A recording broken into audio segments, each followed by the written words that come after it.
One of the interesting things about this play is that there isn't really a protagonist. Most plays, or novels for that matter, will actually have a main kind of hero character or protagonist. This play really doesn't have it. It has several strong, important characters, and a lot of those important characters are actually fairies.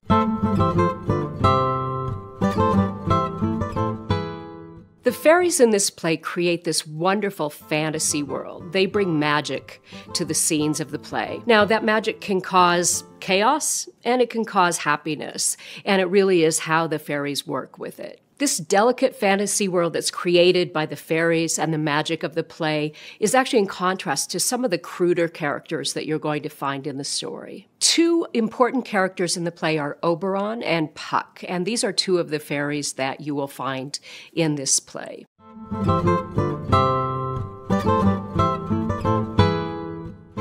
It's interesting to note that both of these characters actually have a life before the play.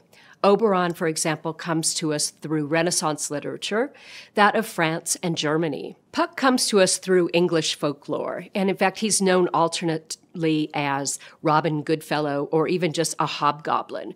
And he can be either a kind of demon or elf or little sprite.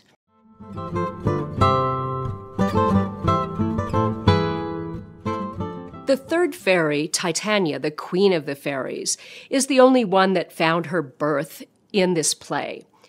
But she continues beyond it. In fact, she is now one of the moons of Uranus. The name Titania comes from Ovid's Metamorphoses. You might recall that the Titans had daughters, and they were called Titania. As I mentioned earlier, there really isn't a protagonist in this play. And in fact, there's very little character development. But most critics point to Puck as the most important character. Let's listen to a little passage from Puck right now. My mistress with a monster is in love, near to her close and consecrated bower, while she was in her dull and sleeping hour, a crew of patches, rude mechanicals, that work for bread upon Athenian stalls, were met together to rehearse a play intended for great Theseus's nuptial day. The shallowest thick skin of that barren sort, who Pyramus presented in their sport, forsook his scene and entered in a break, when I did him at this advantage take.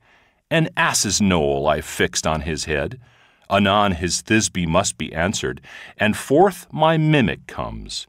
When they him spy, as wild geese that the creeping fowler eye, or russet-pated choughs many in sort, rising and cawing at the gun's report, sever themselves and madly sweep the sky, so at his sight away his fellows fly, and at our stamp here o'er and o'er one falls, he murder cries, and help from Athens calls.